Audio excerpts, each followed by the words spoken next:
I was worried. I was worried, to be honest.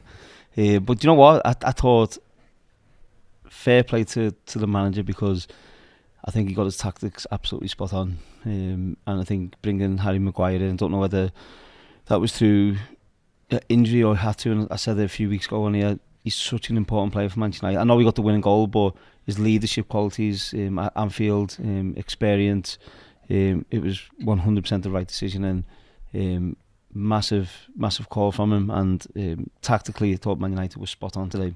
Do you agree, Kay? Yeah, I think he did. To his credit, Ruben Amorim has got a win at Anfield on his CV, and that's going to do him the world of good going forward as well. I feel like Luke Shaw had a good game as well. He was tracking his runners and stuff. I was really impressed with him. When he's fit, Luke Shaw is a great player, but it's just the fitness element of it that's an issue with it. And it was great to see a goal for Mbeumo. I think the fact that we didn't have an out-and-out striker starting at first really confused Van Dijk and their defence. He kept getting dragged out wide. One of his strengths is his positioning, but it felt like where you had Kirkez dealing with, I think it was Ahmad, like he didn't know who to go to at any point in time. And yeah, it was great. It was great to watch. I thought Van Dijk, for the first goal, I thought he was really at fault. It was similar to the goal against Chelsea, where he's gone for the initial header, and I think he's gone into the back of McAllister, and then he didn't switch on quick enough. And then Mbeumo, I think he was five yards ahead of Mbeumo, and he switched off, and then Mbeumo's gone in behind him, and we've seen that a lot this season from him. And I don't know if it's a bit of complacency after winning the Premier League title last season, or what that is, but it's not something you really associate with Van Dijk, and I think it's a few times this season now. So I think that's a bit of a concern for Liverpool, but take nothing away from Man United. I think positionally, as you said then, Ahmed was causing problems. He was always in between, so Liverpool didn't know who to pick him up. And I thought, as I said, tactically, with going with no striker, it really worked and caused Liverpool big problems. Yeah, talk me through that goal, Wayne, and what you liked about it from Mbeumo, because it did feel, obviously it was important, but given where he is in his Manchester United career as well. Yeah, well, I think initially he's sandwiched in between McAllister and Van Dijk, and Van Dijk comes through the back of him and hits Mbeumo, he hits McAllister, but what we've seen is a great reaction. He got up, seen the ball had gone out wide, and he reacted and ran forward, and sometimes that sounds simple, but that's such a big attribute to have. He just ran forward in a straight line, and Van Dijk didn't. He switched off, and it was a great pass. Ahmed played the pass, great pass, and a lovely finish from him. So for me, he's been Man United's standout player all season, and he hasn't got his reward for his hard work and his sacrifice he's done for the team throughout the season. But I thought it was a great goal, and I'll be honest, I was a bit sceptical when Manchester United signed him. I didn't know whether he had the ability to come play for Man United, but he's proved me wrong, and I think he's been a great addition to the team, and by far Man United's best player this season. Yeah, whatever he does now in a United shirt, Kay, doesn't matter, does it? Because he scored against Liverpool. well, do you know what as well though? The thing is, when you've got a player that's got that level of tenacity and never say die and runs after loose balls and keeps running and does what you need for a Manchester United player, that should be the absolute bare minimum. Running around and showing that you care should be the absolute minimum, and he does that in abundance. And he's got a level of quality as well. You saw last season with the level of assists and goals he has, and now he's starting to put numbers on the board for United as well. Like, I think he's going to be a fan favourite very soon. Yeah, that's such a huge win, I think, for the manager, and listen, I've been one of them. I've questioned decisions, I've questioned tactics, I've questioned players' desire over this season and last season, and that win is massive. To win at Anfield is not easy to do, and to go there and after international break, I think what the confidence that gives the players, the manager, and I'll be the first to say, you know what, he got it absolutely spot on. So and I just hope we see more of it. The way I love the way Wayne's downplaying his excitement, because before we came on, he was like 2 points from Liverpool in the league. No, it is. And listen, I can't believe you haven't mentioned that already, to be honest. Yeah, 2 points off Liverpool now, and but no, listen, I really liked the performance, and this so we know the players can do it. We have to see this on a consistent level, and if we don't, then that's why, like myself or other pundits, whatever, we ask questions. We know the players can do it now, so don't switch off. Let's see this again, and let's try and get that guy a haircut. What's his name? The guy who wants 5 wins in a row. Yeah. That's what we need to see. Everybody within that Manchester United squad, team, coaching staff had a real game plan of how they felt they could win at Anfield. Well, they did it at home to Sunderland. They went long. Lamens can kick. He can kick a long way off both feet.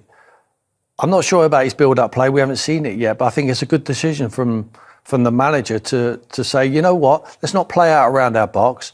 Let's not give the ball away in poor areas where we lose possession and it ends up in the back of our net, and then the pressure's on a young goalkeeper I'm given an opportunity to.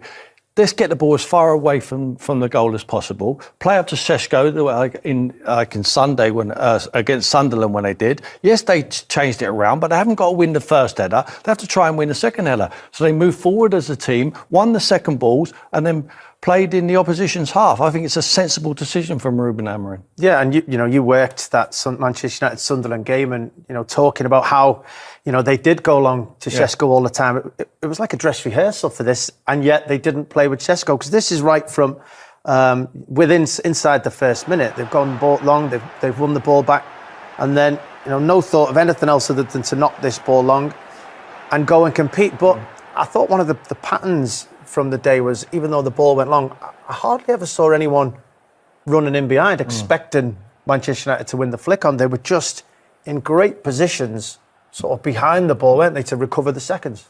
I think it's sensible. They know they're not going to, up against Van Dijk and Arte, not going to win the first ball. I was surprised how many balls they headed, the Liverpool defenders. I thought they would have let a few run, head back to the goalkeeper, clear the play up, but they headed it straight back into an area where Man United were pretty much populating, and it was a game plan. It was a game plan for them to do that, and I think it worked quite well. Well, it did. It worked very well, and if you don't win the first header, it's important to win the second one. But they kept competing. They allowed these moments in the game, and I thought this was a poor decision. We're going to see from Van Dijk, and I thought just by stepping in for this next one, leaving that space in there, and I think Manchester United was so quick to spot that opportunity. That yes, he's just stepped into that area. Yeah. Ball comes outside to Ahmed, and look at now. There's your goal scorer, Bryan Mbeumo, in that position, seeing that opportunity. Yeah. We don't see Virgil van Dijk get himself in a bad position as often as maybe we saw. If we're saying it's a bad decision to step in, it was also a bad decision not to run back. Yeah. As quick as you possibly can, because he's looking to blame Konate here. For me, he has to be busting a gut to get himself back into that position. But he doesn't. He's ambling back. He's almost too cool to sweat. He's thinking, I'm a Rolls Royce. We know how good you are, Virgil. But sometimes you need to run. You need to run as quick as you can. You need to clear up the danger. He doesn't do it there. He's snoozing. Yeah, you can see the two Manchester United players really are busting a gut to get in there. Konate sensing it. Ahmed plays a delicious ball, wonderfully timed in there, and Manchester United are off to a flyer. But that wasn't the only time they played forward. They got a benefit there, and they were then making sure that they got forward as often as possible. You see, there's no thought of how often in the Premier League, if there's that much space to a defender, do we see them getting given the ball? But not a moment's thought to it. See Casemiro in the middle saying, play the ball forward. There you go again. Nobody making a run beyond the ball, nobody in a position to get forward, just recovering that second ball and go from there. Suddenly, instead of playing out from the back, instead of trying to have 15, 20 passes in your own half, risking the ball, you've now got one of your better players in possession all the way up here. It's just common sense, and it's exactly what, when you look at the goalkeeper's done very well. He's had 2 very good games, but it's like Peter Schmeichel. Schmeichel, we shouldn't be mentioning him in the same breath as Peter Schmeichel at the moment. He's got a long way to go. Yeah. But it's the similarities there. He played his own games, Peter, sometimes. Even if Sir Alex Ferguson would tell him to roll the ball out, he would assess the game, how the situation was, how tense it was, and he would get the ball forward to the danger men. The danger men from Man United, they're weak in defence. We know they are. Listen, on another day, Liverpool could have scored 5 goals. But their attacking threat, they're still a threat. They've got very good players. Cunha's a very good player. You know, Bruno Fernandes getting in advanced positions. Mbeumo is a very good player. Mason Mount is in a rich vein of form. We hope he keeps himself fit. But why would you not get it forward to the players who could make a difference for you? And that's exactly what they're doing at the moment. And it's not just Liverpool. You watching their next fixture, they will do exactly the same. And they will continue to do this, I'm sure of it. You think they've found themselves a pattern of play that suits the players they've got, getting them into advanced positions, creating chances? Yeah, and you know, it's almost like a tick in the box for a manager like Ruben Amorim when he looks at Arne Slot's press conference afterwards. And Slot's talking about, we didn't, you know, a team what plays with such a low block, a team what goes back to front so much, we're surprised we created so many chances again. He's almost telling you what he didn't like about Man United's performance. So you take that as a positive if you're Ruben Amorim. You say, you know what, we must have got something right, because he's moaning about how we didn't play. He's taking the attention off his team and how slow they was in possession at times. We know, of course, they could have won the football match, but that is the way he's got to go. Low block, not on the halfway line. You've got defenders who can't run in behind, so why would you not drop deep and counter-attack? That's how they're best. At the moment, you're going to get the best out of these group of players playing exactly how they've played in the last 2 games. Yeah, and by doing... Manchester United legend Wayne Rooney has heaped praise on Bryan Mbeumo, describing him as the club's standout performer this season and admitting that the winger has surpassed all his expectations. Speaking in a recent interview, Rooney confessed that he was initially unsure about United's decision to sign Mbeumo but has since been impressed by the player's impact and consistency. For me, he is by far United's best player this season, but he hasn't been rewarded for his hard work and sacrifice, Rooney said. To be honest, I was a bit skeptical when United signed him, but has proven me wrong. Mbeumo's performances have been one of the few bright spots in what has been a mixed campaign for the Red Devils. His directness, tireless pressing, and eye for goal have earned him praise from fans and pundits alike, with many viewing him as a vital piece of the club's rebuilding project. Rooney, who knows the pressure of playing at Old Trafford better than most, believes Mbeumo's attitude sets him apart.